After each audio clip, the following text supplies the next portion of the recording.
welcome back. I am so excited to finally be filming another video. It's been such a busy 6 months finishing up my final semester at FIT and balancing freelance work in photography, styling, and assisting. But finally, I think I'm going to have a consistent every 5 days or so kind of schedule because I only have to balance the freelance work with recording and I don't have that giant school workload, and yeah, it's just gonna make a lot of difference, I hope. So with that being said, this video is my 2025 trends predictions video. It's gonna be the trends that I see building from previous seasons and the trends that I think are gonna emerge, especially as the seasons change and we start to see more things that are different, but also kind of building off recent patterns. I took a look at a lot of the pre-fall 2025 runway looks, which happened between the two main fashion seasons, and I found a lot of really interesting silhouettes, shapes, ideas that are coming forth,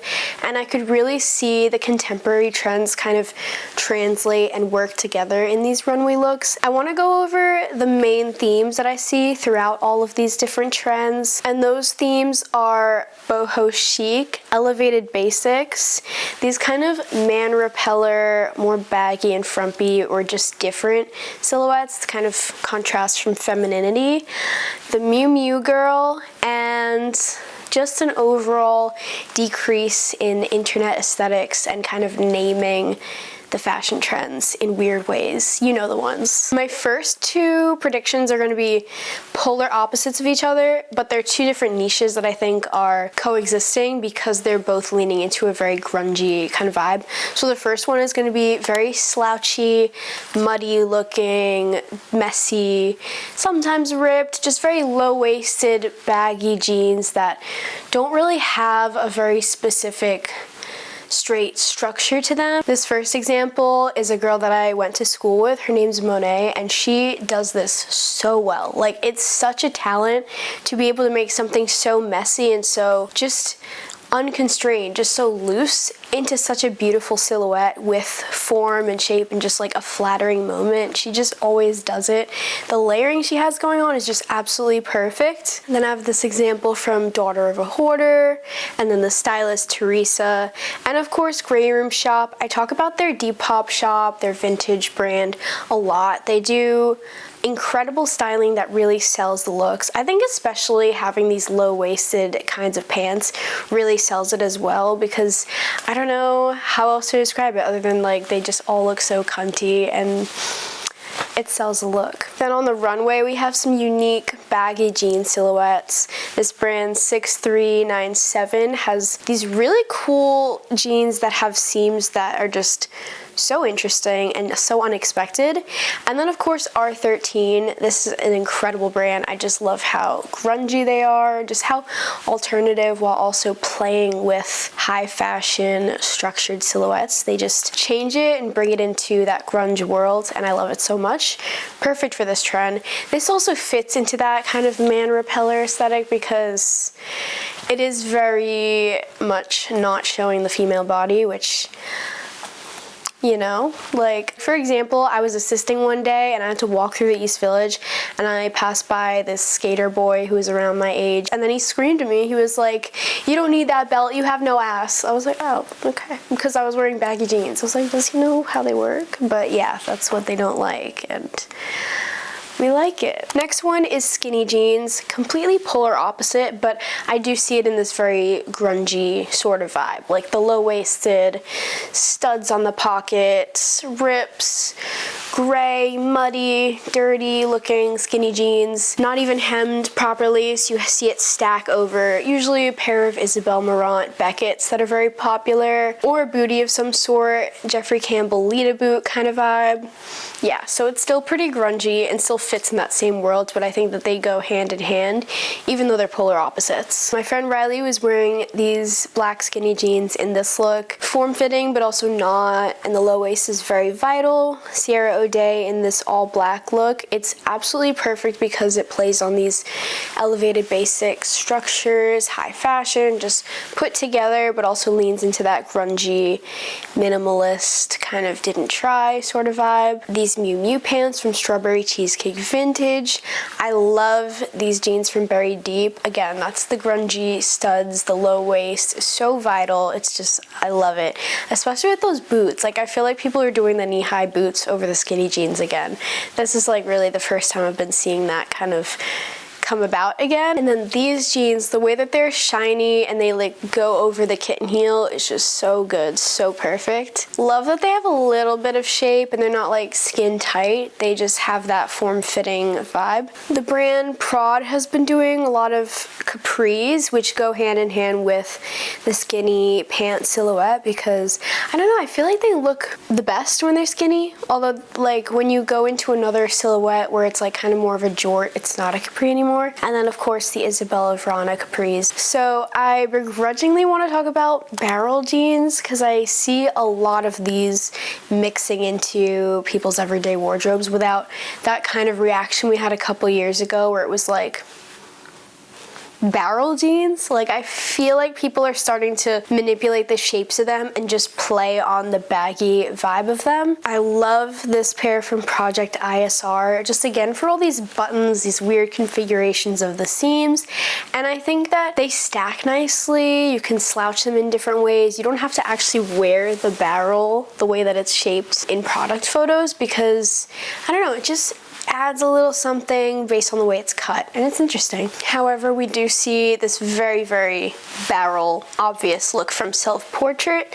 Love this look. I feel like the silhouette and structure of it is very unique. That's something I'm going to talk about later, the whole sculptural silhouette thing that we're going to see. I have a lot to say about coats. I think there are so many different elements that people are continuing to bring from previous seasons and so many elements that we're seeing for the first time. So I want to talk about structure because we're still seeing peacoats, bomber jackets, swing jackets, and trench coats with these thick structures or loose structures that still hold shape whichever way you have it. It's hard to explain. I think wool versus kind of the canvasy, structured but loose kind of vibe, just effortless. For trench coats, I think we are kind of leaning into that canvas vibe just because it offers this ease of just not having to try to make an interesting silhouette because it just falls off the shoulders in different ways. You can have a very A-line if you like have your arm out, something like that. Not necessarily like you'd like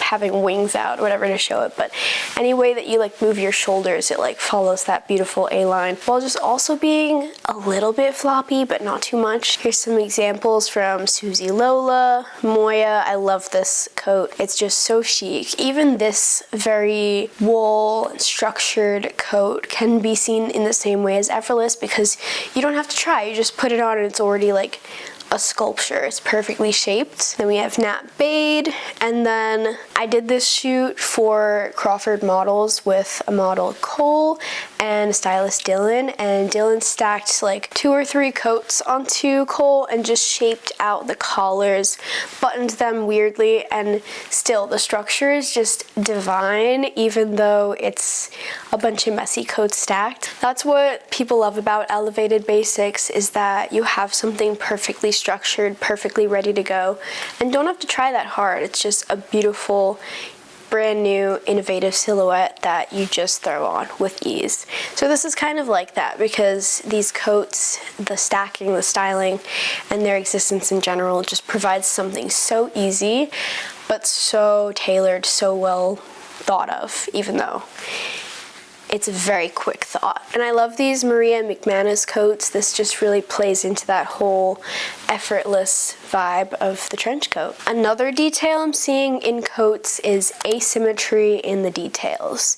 This is very important again for the elevated basics world because it creates something brand new in something that is timeless and classic and typically just a good tailored design. This photo I took from that same photo shoot of Cole, and this is literally a BB jacket that he found on Poshmark or Depop or eBay, something like that. And you can see the way that the buttons create this perfectly cinched in vibe, but the fact that the buttons are in this asymmetrical place and functioning like asymmetrically is super important to just create a brand new and innovative silhouette. And the fact that it's just a gray neutral coat means it's not like screaming that it's something interesting, but you just see from the way that it's made that it's doing something.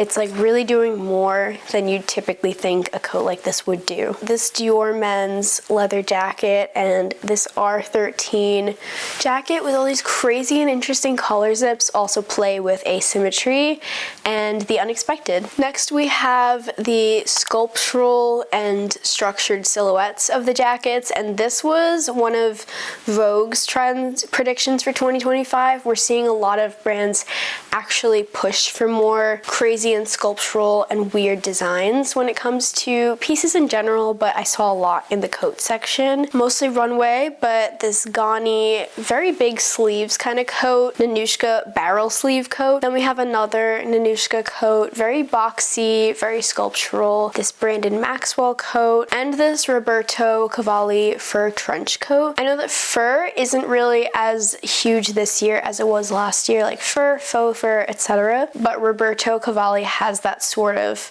code and Y2K, and fur makes total sense for his kind of brand. This next trend has been around for a while, but has been propelled because of that video of Lily Rose Depp where she's buttoned to the top. But yes, the next little detail of the coat I want to talk about is that buttoning to the top is very, very popular at the moment.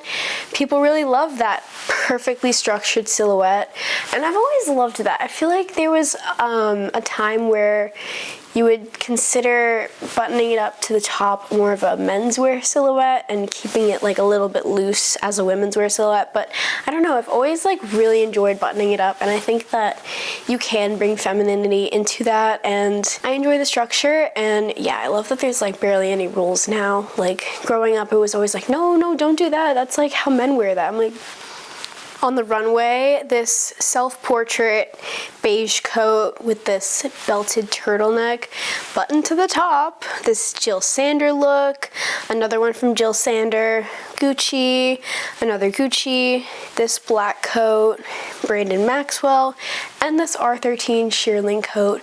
They're all just playing on that button to the top structure, and I love it. I just love the way that the A-line works so good. When you button it up, it's just great. It's so chic, so timeless, and really effortless as well. I have so many things to talk about when it comes to these coats, but I'm going to talk a little bit more about like the perfectly messy coat. And as I said earlier, it's like the canvas where it just falls in different ways off your shoulders, and also wool coats can do the same thing because they can hang in different ways and still maintain their shape. I love this perfectly messy coat. It's perfectly styled to be messy and yet just so chic. And then this Monse black coat look is amazing.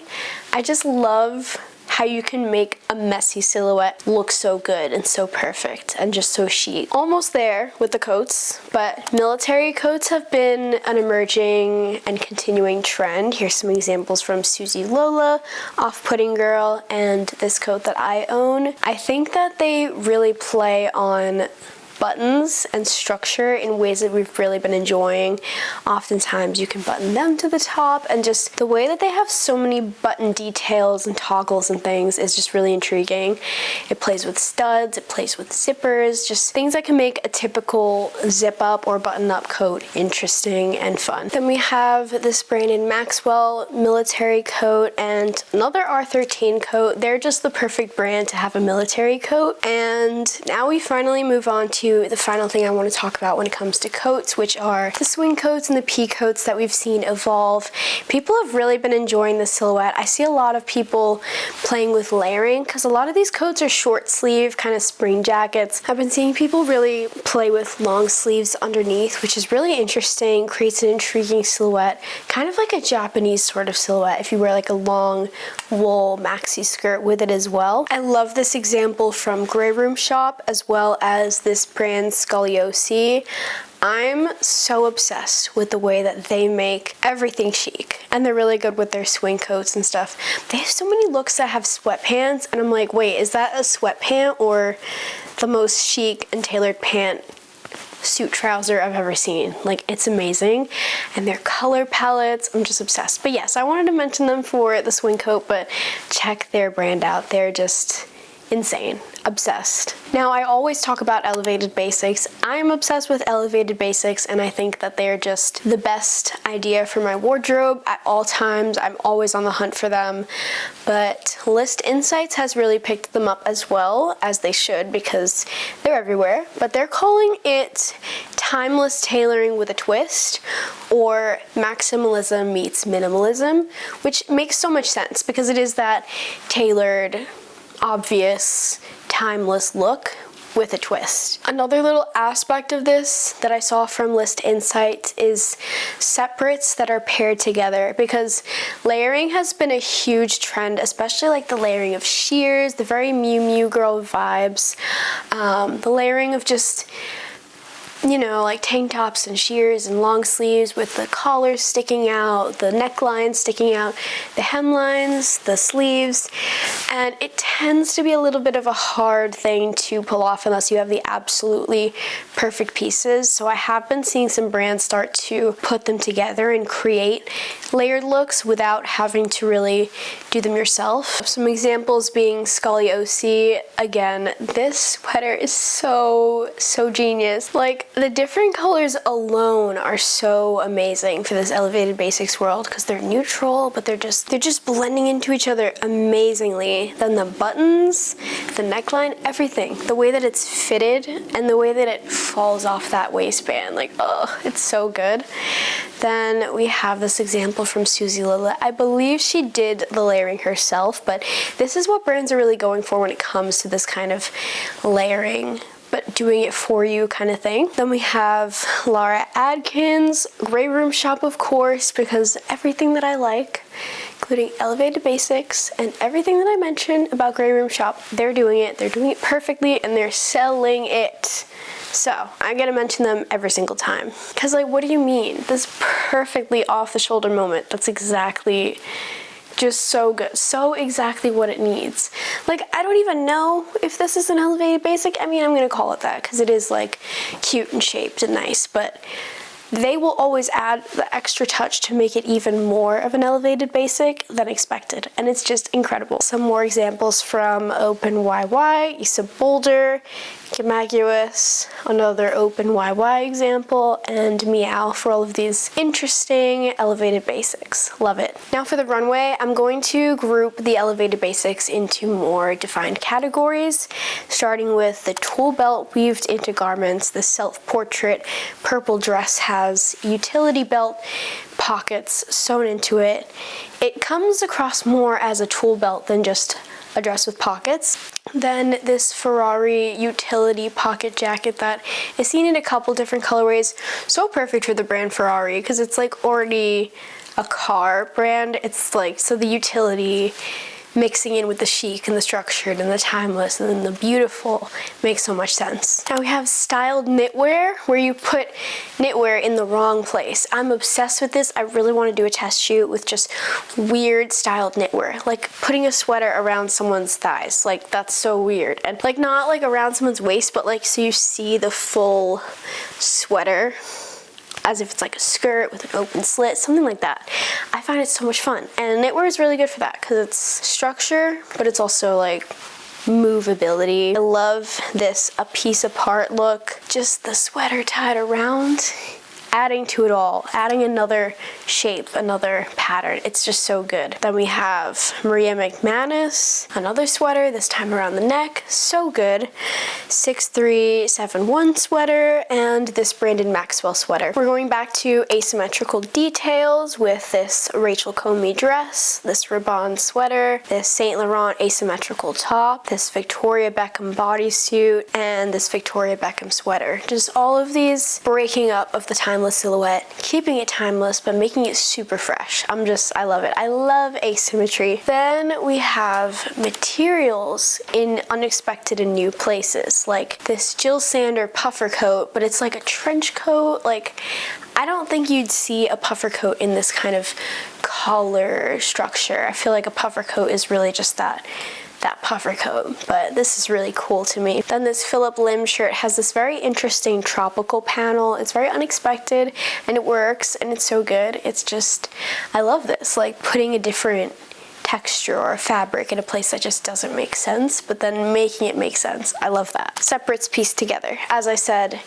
it's existing in the cute brands like Maguis and stuff like that. But here we have this Gucci sweater and button-up look.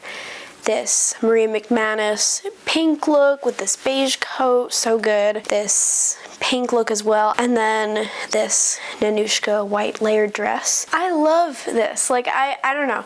I think it's fun to do it on your own, but it's also really hard. So I love that the brands are kind of doing the work for you. Taking a break from these giant lists of coats, all the little details, all the elevated basic details. And I'm gonna bring it back, break it up again. So we're gonna talk about color.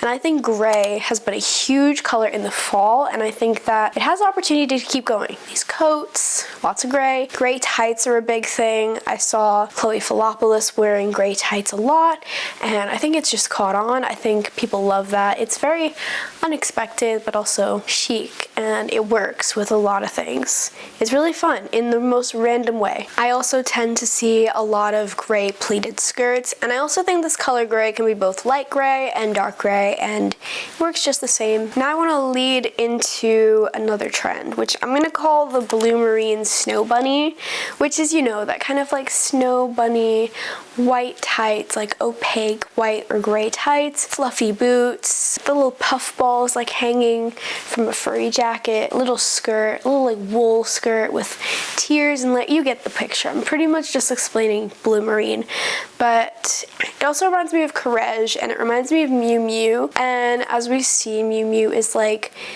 the top trending brand all the time at the moment.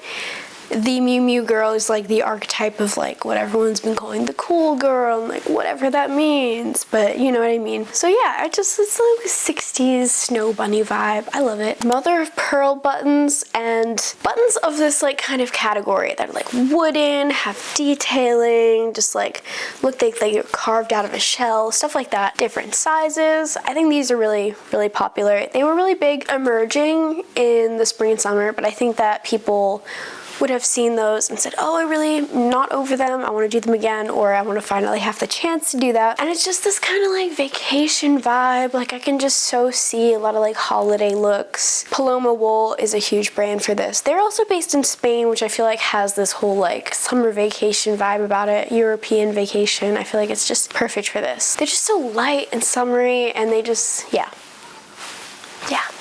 Now I want to talk about statement hats. I think that we've been seeing a lot of hats come about. My friend Riley just wore this hat like 2 days ago with this look, and I'm like, oh, this is so good. I really love Lara Violetta, and she has always talked about how she's going to save her like hat moments for when she's older, so that she has something to look forward to. Like, because she has access to a lot of clothing, a lot of just experiences in fashion right now, and so you can easily like use them all up when you have that access and leave kind of nothing to when you're older. And I'm sure it's not that dramatic. I'm sure she'll grow up and she'll still be like enjoying life to the fullest as she is now, as everyone will be. But it is cool to have that whole thing like really set up as like a milestone to look forward to at a new era, like a real like big like visual new era. But she's been dabbling. I see her videos and she's like, look at this hat. I'm like, And she says it herself. She's like, I'm kind of leaning into the hats even though I want to save it for later. So I think that like the hat craze is kind of making her want to wear them. And I think that's a big sign for me. Love this Ella May example. I think this also ties into that European summer mother of pearl look as well. Then we have Sidara. I don't know how to say it, but I will learn. And they're an amazing hat brand, like an amazing small brand that makes crazy hats that are used in photo shoots. I know a lot of stylists who use their work, and So good. And then I recently just watched a video on Loic's YouTube about Stephen Jones, who is a very, very, very legendary milliner from England who has done incredible shows over a wide amount of years. And it was just a really fun video to watch because it's like the hats transforming these runway shows. And I think everyone's like really receptive to the idea of like hats. I saw a lot of hats on the runways, even just like this new one that I'm talking about, like the pre-fall. And I don't know, is there such a huge amount of hats every year? Maybe, but I just noticed they really stood out to me. So I saw this newsboy cap by The Garment, this Maria McManus beret, this Monse crochet bunny hat, these Valentino hat looks, these Bodhi berets, this Kallmeyer hat, these Balmain hats. When I say the brand and hats, I mean like they probably like are a styled piece and not like them, but you know, the creative direction of the brand. This Louis Vuitton hat, the Saint Laurent hat, and Chanel and Moschino. Moschino really impressed me. I don't love their brand. Like I really just never really loved them, but I like what they're doing right now because they are very campy, but I just like wasn't a fan of like the emblem sort of campy, like McDonald's themes and stuff like that. It's cool, it's very interesting, and I get it, but it wasn't like for me. But I like how they're like influencing like everyday silhouettes and like some timelessness with the camp, and that's a little bit more of me, so a little biased, but whatever. They did so many crazy hats, and I was like, wait, these are really good. Like, I love these. Following off hats, we have hooded garments, which have been around, but I think that they're just a little bit more mainstream, entering the mainstream. Some examples from Scoliosi, of course, Grey Room Shop, of course, the Grotesque Archive. They are like Grey Room Shop of New York City. I think they're in New York City, in Midtown. I'm so sure they are, but like, yeah, they just also do the incredible selling of vintage items. Gamaguous, another Grey Room Shop, Susie Lola. She's been doing it for a while, and she has such a good way of making it super chic. And then again, the Grotesque Archive. On the runway, we have this brand, don't know how to pronounce, but this is a cool hooded shirt. And then we have this Amarium dress and white top. Now we have big slouchy leather bags, which have been in for a long time, influenced by vintage All Saints, Balenciaga, maybe. And just these like big studded Y2K, frumpy but structured, but everything fits inside kind of bags. Oh, also it's the way that people like put it under their arm. I'm just like, oh, it's so good. It scratches an itch. It's just an incredible styling idea. So good. This Balmain belted bag. Belted bags are huge recently. I have been seeing a lot of, I think they came about like maybe last year for the first time, but people have been really enjoying that. I think it's a really cool detail. Also, this R13 bag. And then I want to talk about the Walmart Birkin. I think it's so funny, and I really wish I got one. Like, I wish it didn't sell out. Because like as soon as all the hype was done, it was like gone. I was like, wait, I really wanted this. Because I really wanted to get a bag like a Walmart Birkin and then decorate it like Carrie and the Carrie Diaries did to this bag. Because it's like you wouldn't really want to do that to an Hermes Birkin, or you wouldn't even want to buy one in the first place. But if I had a Walmart Birkin, something that's like I'm not gonna say disposable, but it's not like precious in a way. Although all of these are such like weird ideas that are like fake anyway. Like, what do you mean like $30,000 bag? Like, what do you mean? But yeah, it's not like precious in the conventional way. It's not like you're like destroying something of like value. You can make it really cool. Like, it could have been so cool. Like, it could have been so cool. But, oh well, missed the boat on that. But this conversation around the Birkin and the Walmart Birkin was so funny. It was just so funny. Like, I was obsessed with it because it's like, what, like, bags being this huge, like, commodity is, like, so weird. I mean, I get it, but it's, like, kind of weird. Like, I don't know. And just seeing people, like, dismantle that in a way is good. I liked that. But yeah, I think it ties into the big slouchy bag because people are like, I just want something cute. I just want some cute, vintage, fun, fits everything. Like, yeah, that's the correlation.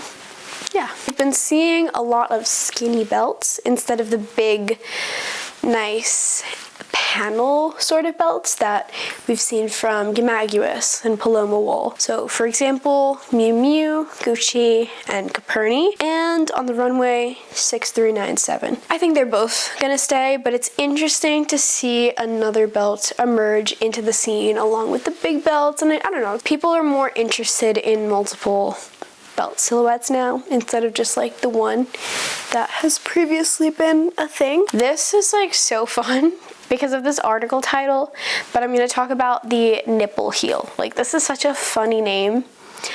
Honestly, like, the word nipple is like to me because I don't like, it kind of freaks me out in a way, but like, I just love this article title. Like, it's so good, and I need to get a pair of these. I mean, like, I could walk in heels, but I'm curious, like, because it's still bringing such a chic element to an outfit with like not the same effort. Now, Sierra O'Day introduced me to the idea of these chunky Y2K necklaces coming back. Maybe not Y2K, maybe more like 2010 necklaces. Yeah, with these just like random big chunky beads, and I can so see it along with like that European summer look. I think, you know. On the runway, we've also seen some big, crazy, chunky necklaces in this fashion. Carolina Herrera with this big button necklace speaks to that idea, but from a runway perspective. Then Saint Laurent did this, and Roberto Cavalli did this, but Roberto Cavalli is kind of the world and the blueprint for it already, so it makes sense. Similarly, door knocker earrings are coming back, and Carolina Herrera did the same buttons for earrings, and I think it's so cute, so fun, and just, yeah, just bringing up this maximalist jewelry design. Now, Saint Laurent and Roberto Cavalli also did these. Also, I recently styled Apple Bottom Jeans' comeback campaign for autumn of 2024, and in the brief they were like, door knocker earrings. I'm like, okay, it makes sense. I mean, yes, apple bottom jeans. But yeah, I feel like there's a resurgence, a little receptiveness to it. This one is a favorite. I'm gonna call it Dirty Metallics. I think like these studs are quite a good example, but it's just when like a metallic is not pristine silver. Like, there's some texture, there's some wear, yeah, some ombre, but some just like messy, natural wear and tear. Tarnish even. I kind of don't hate tarnish, depending. A huge example is Prod. They have so many of these like kind of crackly silver textures and patterns and fabrics, and it's just really good. Then we have Addison Rae in aquamarine. I think this look is absolutely that. Then Julia Fox in the brand Catholic Gilt Clothing. Now, their kind of chainmail-y patterns are random. I feel like they put in different types of chainmail and tiles and patterns that just feel messy in this very beautifully structured way. And then on Pinterest, I have a lot of these bangles saved where it's like a random wood one, a messy, buffed out silver one, like a really old silver breaking, and I love how they look together. They're just so cool. Then on the runway, these ribbon silver dresses, this La Pointe metallic snakeskin look. I think snakeskin is a really good pattern that foundationally like builds on this idea because it is that messy and not sheen kind of silver. I don't mean sheen, I mean S-H-E-E-N. And then these Stella McCartney disco ball pants. Exactly that, like panels and just like imperfection and structure combined. Something else that we've been seeing across the board are the resurgence of eyelets and grommets, to the point where the stupid brands that are fast fashion have picked it up, but I think it's really cool because there's a lot of vintage out there that have really cool embellishments in this way. But I want to talk about first my friend Madison, because she makes the most incredible accessories, like these bags and these shoes, and she's good at it. Like, she's so good at it, like a monster. I feel like this kind of construction of accessories is like next level fashion design talent, and yeah, I just love this bag, covered in grommets, just So good. We recently put this bag in a Sean magazine editorial and she was absolutely over the moon, and it was like the sweetest moment ever because I don't know, I just love the fact that like she's so talented and so amazing, but like also so humble and so like, oh my god, this is such an amazing opportunity, even though I'm like, duh, of course you're getting this, like you're absolutely amazing, like, you know what I mean? Like, it was so sweet, so cute. Yarn and leathers have a lot of great pieces with this.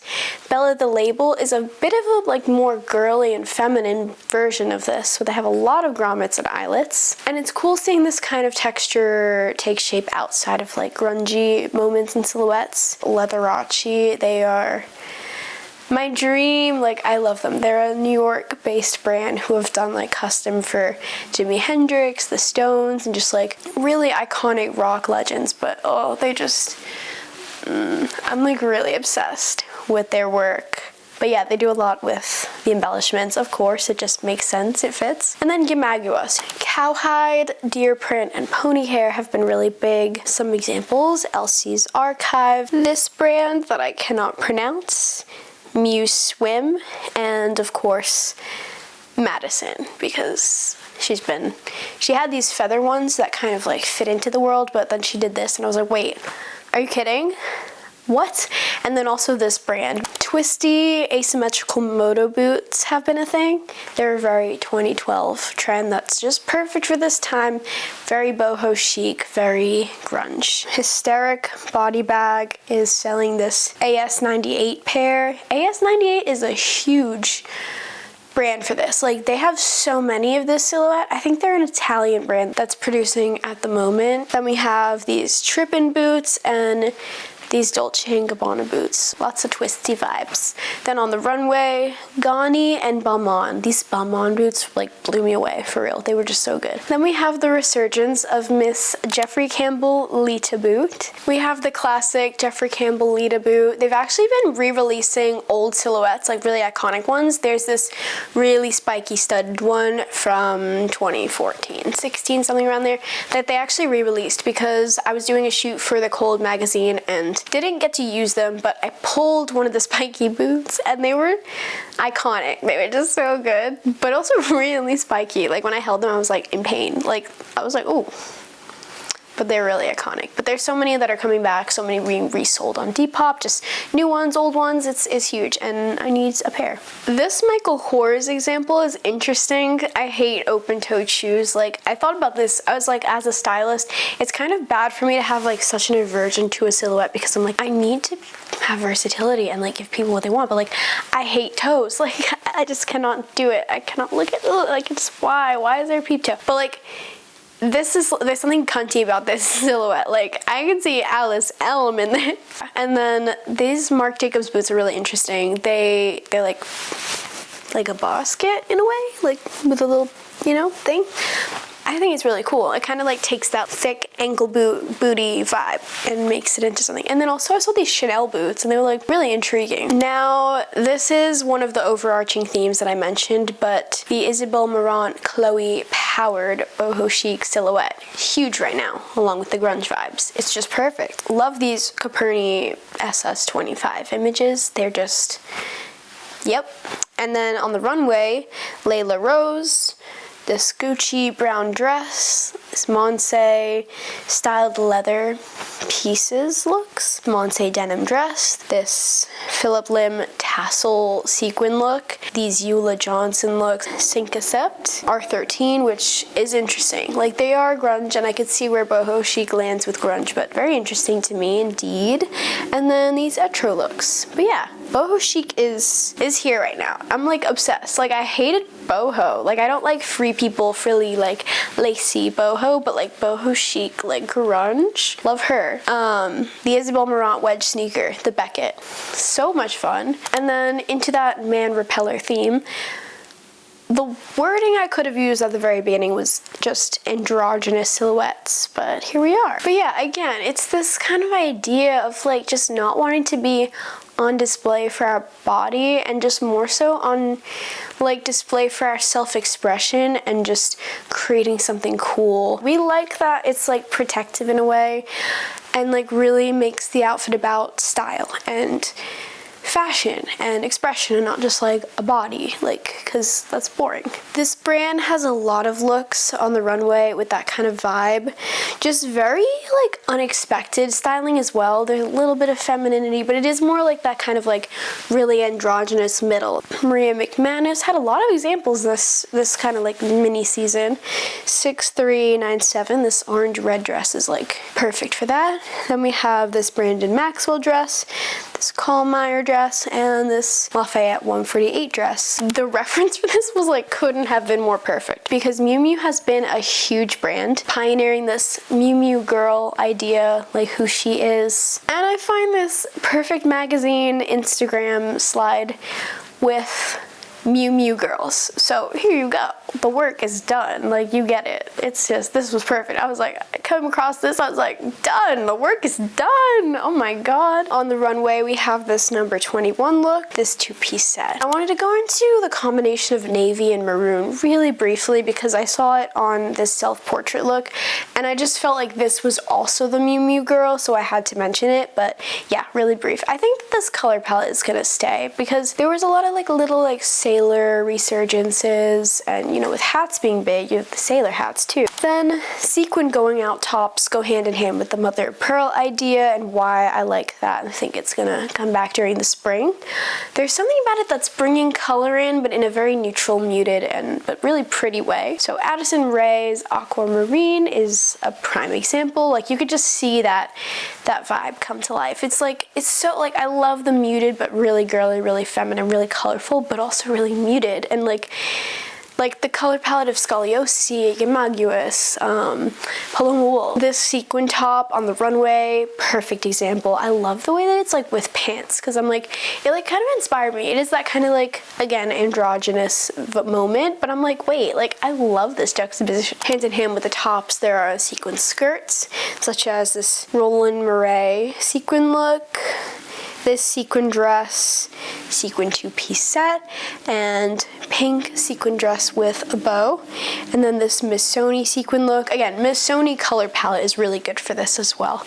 Then we have this Monique, cannot say the name, dress, and then this Balmain gold dress. Balmain really was like eating down. Like, I was like really obsessed with Balmain when I was looking at these shows. And then we have La Pointe, Love Shack Fancy, and finally, I'm gonna end with tulle skirts, which, I don't know, I feel like the Carrie Bradshaw girl and the Miu Miu girl, like, they kind of read the same, like Chloe Sevigny. Like, you know what I mean? I don't know, I feel like there's room for this. There's also room for it being like Japanese fashion inspired, stuff like that. There's a lot of areas where it can come in, and I also think it can go with the boho chic, a juxtaposed moment with grunge, like tulle skirt, leather jacket, that's good. Like, I love that. Studs, but pretty tulle, love that. So my friend Michael did this look. Perfect, love the layering. Then Hadley does a lot of these looks with just tulle poking out everywhere. She designs We Go Far, and a lot of the looks from the most recent collection had like just tulle in unexpected areas. Laura Violetta, and as I said, Chloe Sevigny, and the brand Prod that I really love. And on the runway we have this pink tulle dress and this black tulle skirt. And that is everything I wanted to talk about in this video. Again, like, I'm so happy to be back because it's been too long and I need to like build the practice back in, like relearn how to talk in front of a camera. But I don't know, this was fun. And also stay tuned because I just recently worked on a short film, so I'm probably gonna post a video that has like nothing to do with like talking about fashion, and I'm really excited about it. So that's probably coming in the next few weeks along with more videos. I literally have a full list because I couldn't film. I have this list of like really fleshed out ideas and I just cannot wait. So hopefully we're gonna start just banging them out, and consistency. And thank you so much for watching and for sticking around even though I disappeared, and cannot wait to see where all this goes. And love you guys. See you next time.